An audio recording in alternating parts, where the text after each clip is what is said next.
and I attend Grace in Springfield. I'm a lifelong United Methodist, grew up in East St. Louis. So it was Wesley Bethel at that time. It's now called Trinity United Methodist Church. And I've been in Springfield since 1980. Yeah, I moved there in 80. And worked in higher ed most of my life. Oh, I'm sorry. That's okay, come on What's in. the odds of this? I'll give you a little love too. Oh, get my hug. Have to take my heart. Worked at Sangamon State University for 25 years and went up and retired from Normal, Illinois State. So I worked in the state university system most of my time. Once I retired, Bev Wilkes was our pastor. And it was like, oh, we need to get you involved in some things that are really good to you. Because I took the early out. If you can put the 30-something years of my age together and get 80, I'm good. I'm supposed to be eating. It's currently 4 p.m. I'm on this thing trying not to be diabetic. And you're eating so many times a day, so I just set my phone because it's too many times to eat. But I'll be okay. I ate earlier. I had a bar. And got me very much involved at the conference level. So what you'll see here, I'm giving you are a lot of materials from the General Commission on Religion and Race, which has, through the discipline, been charged with getting rid of quote-unquote racism in our church, along with now doing things with disability and disenfranchised peoples. And so just trying to work through them. I was on the board with them up through 2008. Then when Bishop Pamela was here, we had a task force on cross-racial, cross-cultural appointments. And so that task force did a lot of training, and we did a lot of the training with Eric Law's work. And so the things that I'm sharing with you today will be Eric Law more than anything else. Because there are a lot of other things that we can do. So I've been involved, and right now, I am North Central Jurisdictional Chairperson for Religion and Race, but I'm serving as one of your delegates to the General Conference. So you all put me in the hot seat. And I've been going to these meetings, and I'm more confused than ever, but I'm going to get there. Were you at the general session, the special conference? I was a volunteer, and so I was in and out, because they had me working. This sounds worse than it is. They had me working in the hotel lobbies, but I was a hostess, and so we had these things that staff. Right, so the people knew to come to us. Ask questions. Yeah, if there was anything they needed or whatever, then I would take them over to the concierge, and they would tell them where to go in St. Louis. But yeah, so I was in and out of that, and it was confusing because they kept saying, "Come on in, folks." Hi. Hostess with the mostest. Well, thank you. Well, one lady from Minnesota said, "Well, I just enjoyed seeing your smiling face every morning. I had to be there at 7 o'clock, so when they came down, I said, good morning." I'm like, oh, really? That was really nice of you to be willing to do that. I didn't know until I gave me my assignment. But that was okay. I was glad to serve. And so, yeah, so now I've been going to these, we were just in Nashville at a pre-briefing, and I read about went to that. Kansas City. I didn't know Adam Hamilton. Yes, have you met Adam Hamilton? Well, I didn't meet him, but I was at their facility, for that big thing. And we went to Wheeling, and we had something for North Central Jurisdiction. So I've been trying to, just engross myself in it. But one of the things that I know, Eric Law, and if we talk about cross-cultural, if we talk about any reconciliation, y'all see me saving that cookie, work, it's about respectful communications. That is one of the most important things that you could do, and that this is indeed what we'll call safe space. Because when you're talking about these kind of cross-cultural things, if people open up, you have to hold confidentiality, which is about number 5 or 4, whatever. Confidentiality, way down at the bottom.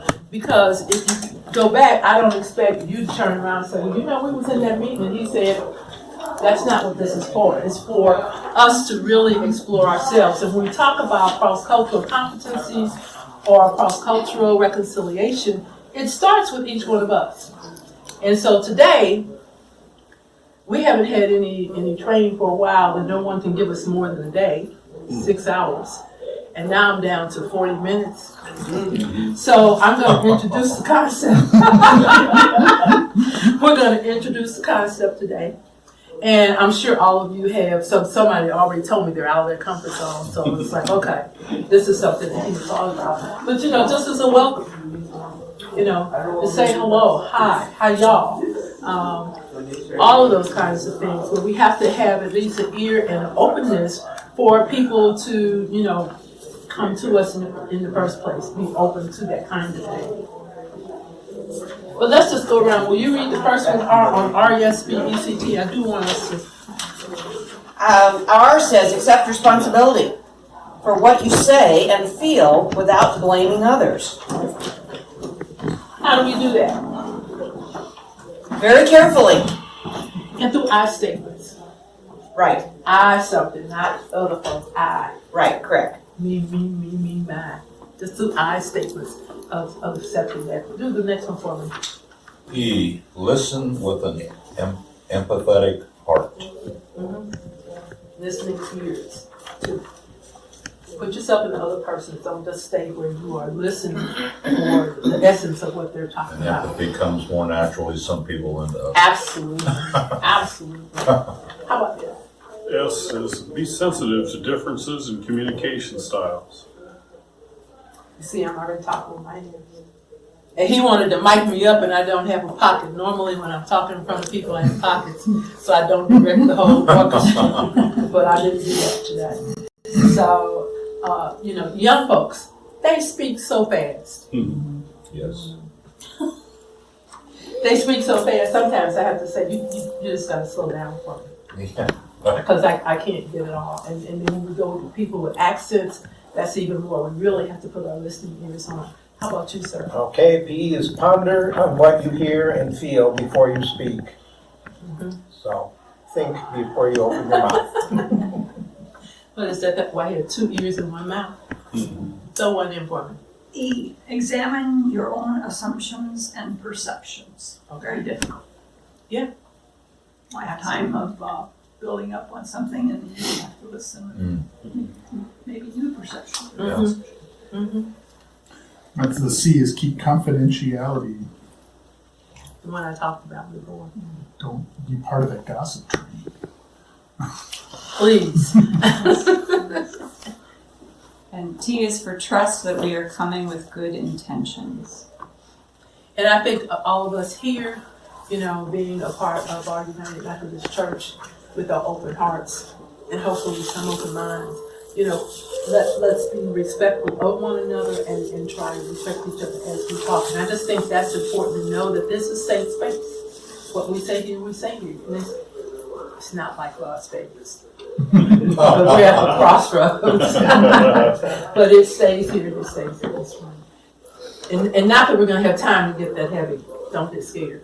You know, we won't have time to get that involved in anything. But, you know, just from that standpoint, it's very important that we think along those kinds of lines.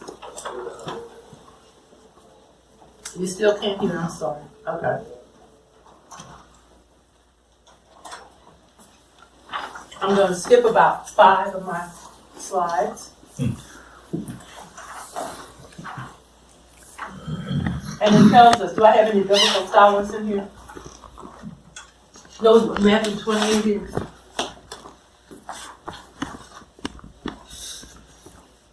I'm going to take you down to the bottom because I was already in Matthew 22, 36.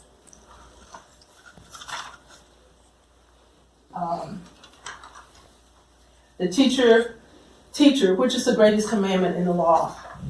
Jesus replied, love the Lord your God with all your heart and with all your soul and all your mind. This is the first and greatest commandment, and the second is like it. Love your neighbor as yourself. All the law and the prophets hang on these two commandments. Now, that was what Christ expects of us. The demonstration piece for Christ was John 4:1, which is the Samaritan woman. What's the cross-cultural, intercultural part of that story, or parable of the Samaritan woman? Well, they even spoke to her. Yeah. They weren't even supposed to talk to them or anything. Only they'd travel around. They wouldn't even go through it, even if it was the shortest route. Right. Yeah. Yeah. And then you're right, actually talking to her. That's something that just didn't happen. So that's showing some cultural sensitivity. And she knew it. Mm-hmm. Pointed it out, yeah. She knew it. Exactly. And then the Matthew 28.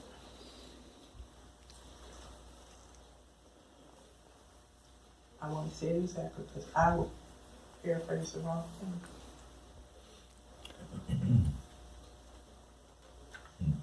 16 through 20, the Great Commission. Then the 11 disciples went to Galilee, to the mountain where Jesus had told them to go. When they saw him, they worshipped him, but some doubted. Then Jesus came to them and said, all authority in heaven and on earth have been given to me. Therefore, go and make disciples of all nations, baptizing them in the name of the Father, and of the Son, and of the Holy Spirit, and teaching them to obey everything I have commanded you, and surely I am with you always to the very end of the age. So you see the buttons with the people talking about all makes all. All means all. But when we talk about, why the intercultural communication, here's some examples of how people are seeing this as intercultural. Jesus was always on the edge, shaping stuff up, going where other people hadn't gone, doing things that other people, getting out of the norm. So it asks us what else informs us about the need to be intercultural. I think the lady, I ran inside the sanctuary when she had the boomers and I'm a boomer, and then on from there, have boomers gone shopping? There's nothing in the store for me. I mean, it's tough. There's barely any stores. That's number one. thing. That's number one. And I can work with this thing, but I don't like all my credit card numbers going on. I do not feel comfortable with this. I like that's any better. But but I can't do real stuff on the phone. I can do it on the computer, but it's just too much. Yeah. But these are do good, do no harm, and stay in love with God. We know that those are the principles of our Wesleyan guidance. And it's really just taking us back to before. Now, we're not going to do that. We're going to do a quickie here. And I'm going to combine two exercises. We're going to do a cultural, and then you all are going to tell me who you are. Instead of saying, what's your name and where are you from? It was from the same church. What a coincidence. Big mind. I've been outside Big mind. you all are doing great things. So what I want you to do, and what we would do, identify 3 things about yourself that others will not know by looking at you. And so you're going to move around the room to do that. You have to talk to each other. But the other thing is you have to do this at the same time. Let's see how many. I'm only going to give you about 4 or 5 minutes. Good. You all should be able to talk to everybody. And see if you can get somebody's initials on these. Can you say hello in 4 different languages? No. I bet you can. Bonjour. Sure.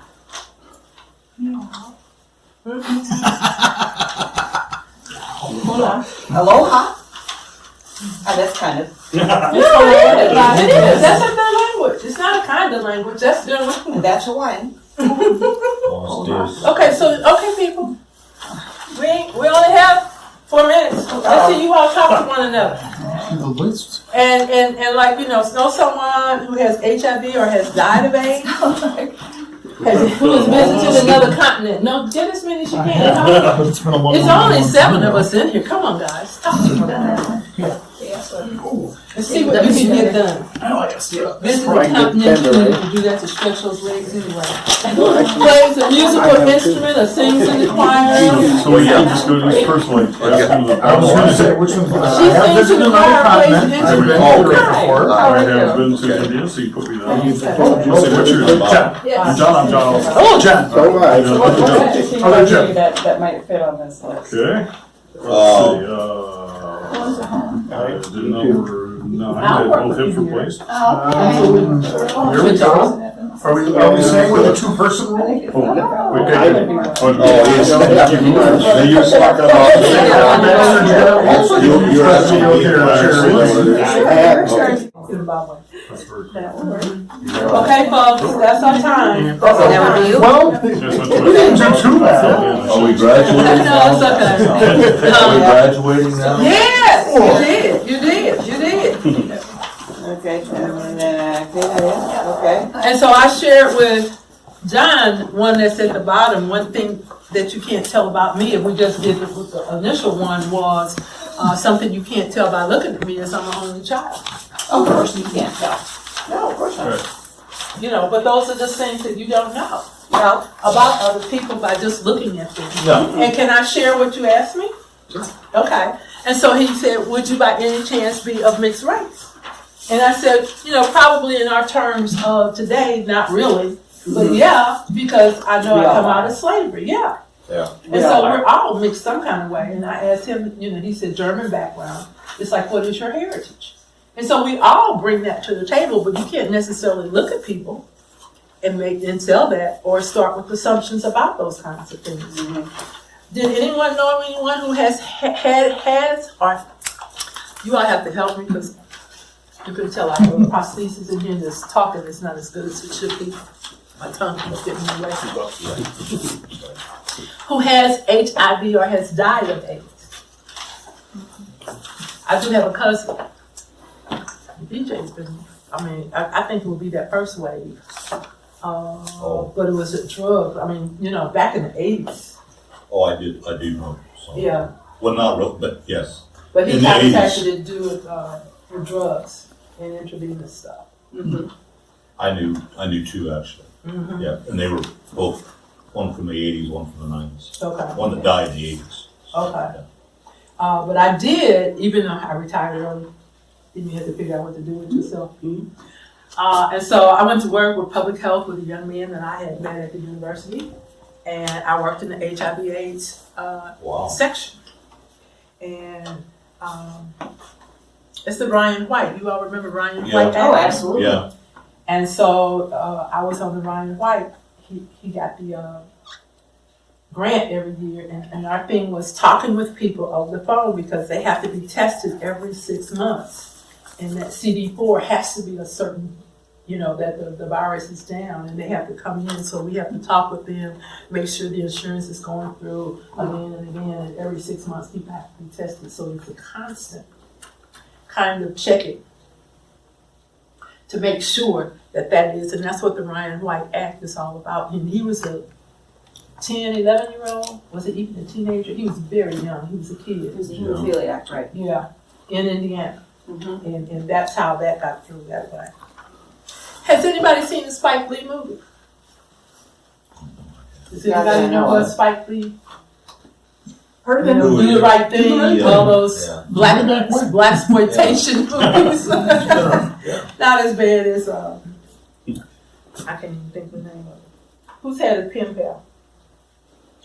Wow. Oh, really? I'm surprised. Great.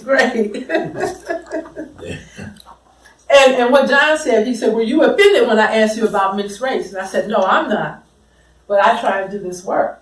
But it's all about the context. And you just don't walk up to somebody. Well, some people do. No, it's not funny because I have cousins, and they are very fair. And they say, oh, you mixed? It's like, duh. That kind of thing. Wow. grew up in a poor or low income community. I didn't know it at the time, but I guess, and I'm not sure that it was. I tell people that Springfield reminds me of the East St. Louis I grew up in, with the 127, 130,000 people. People had jobs, a packing house, like in Peoria, when they used to have the packing house there. Used to be the stockyards. Yeah, stockyards. Yeah. I mean, it was a lot of jobs, and people were working and doing things. You know, I think the population has come to 40,000 now, and they're all old. Seriously. So, you know, when I say East St. Louis, people have this in their mind, but that's not where I grew up. That's not the community, right? Yeah, it's a different place now.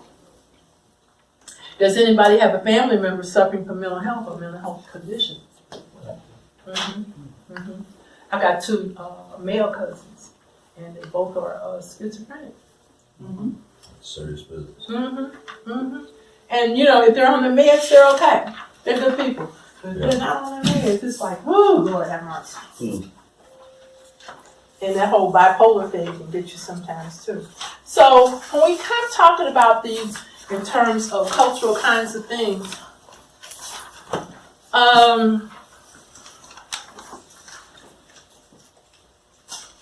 when I say culture to you, what does it mean? How do we learn culture? What is it? Do we exude it? I think it's something you learn through how or where you've grown up, because you learn based on that what's accepted, what's not, what's apropos, what's taboo. Family traditions. We always open gifts Christmas Eve. Okay. My wife's always opened gifts Christmas morning. We were Danish. She was Italian. Okay, there you go. I mean, it was a whole different, and we always open gifts in order, by age. And their family, it was just a hodgepodge, just here gifts, tear into them, you know, and it's like, oh, so it was interesting, but I mean, you know, it's silly things like that.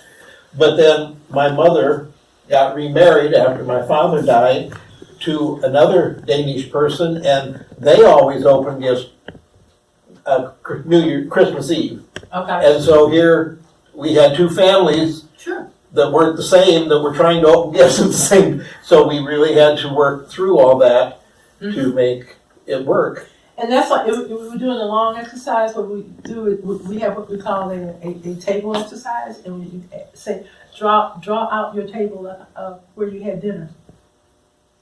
What does that look like? Who was sitting where? Were there a sign with Papa and Mom and all, I mean, you know, which is what you're saying, you know, it teaches us the mores that we have to live with in society. It teaches us how we're going to operate. It shows us what it is to be who we are in our communities. And it gives us the strength to move out into other kinds of communities, to see what's going on and how they do it, and experiment with those kinds of things. So when we look at, I was going to split this into little groups that's unnecessary. So when I look at my good fish here, how is this a metaphor? How does this represent culture? He's limited. Confined. Oh, yeah. So He's limited, He's alone. and there's nobody else in there. So how's he going to learn anything? He isn't. How far can he go? The side of the bowl. Yeah. You But he know, can still see out of the bowl. That's true. He can look at the other. He can look at the other cultures, but he can't necessarily participate. Experience. And he's probably going to be confused as to heck as to how the cat's walking around. yeah, like what's going on out there? Where's its water? How does it breathe? What are those legs? You don't look at all like me. You have teeth. And claws and paws. What about this one? trees aren't going to move anywhere. It's never going to travel to see other trees. You don't see.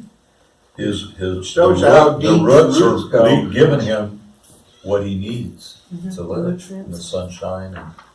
And now he's blooming and producing fruit because of what he got that he wasn't even aware was there.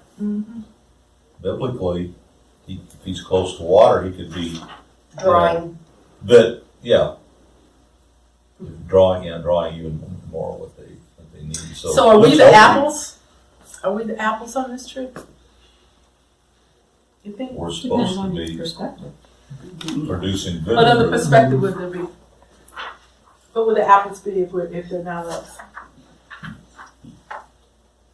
I know. How about we're the tree and the apples are the people that we get to interact with? And that's kind of a stretch, but Or for the roots providing the support for the other people. They said the roots represent our cultural roots, where we started. Then the apples represent where we are now. That's what you were saying, it was feeding what we didn't even know. we didn't even know. And when we were growing up, we didn't. We didn't. We just, this is how we do it on Christmas Eve or Christmas Day or Thanksgiving or whatever, Well, I grew up in one block. I had 2 sets of aunts and uncles and a set of grandparents. People were close, they stayed close by. Today's lives don't do that.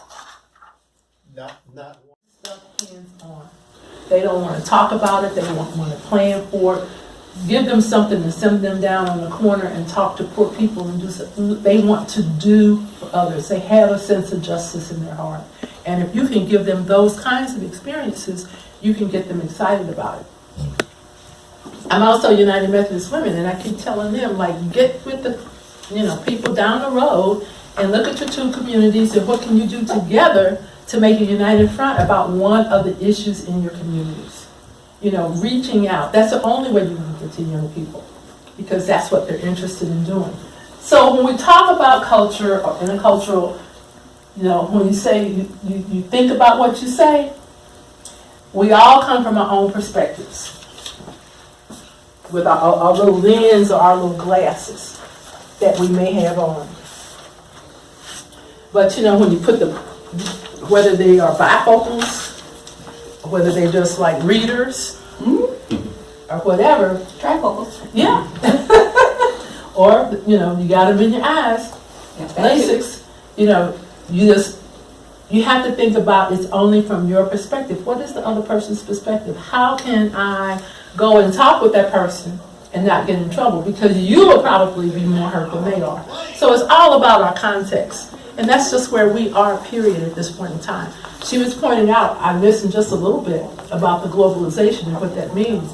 But what we have to realize is in countries like Egypt, I think 75% of the people are under 25. And that's in many of the other African countries, and look at China. So they have totally come out of that one-child thing. But we have masses of people, and they're much, much younger, and they don't think like we do. Because their parents, some of those boomers, wanted to be their friends instead of their parents. That's my thing, okay? I'm showing my bias right now. So, but I guess, all I can say, because they're supposed to be doing communion, I'm going to let you all go. Thank you. Thank you. Thank you. The book's there. Please, and I'm going to give you this. It's intercultural. There are some very much some assessments we could take.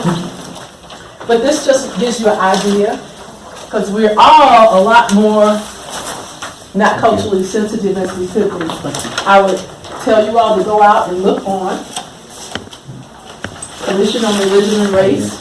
Look at their website. There are all kinds of video series out there that you can look at and get some more ideas. And be bold. Hold a vital conversation in your church. Prejudice has to stop in all forms.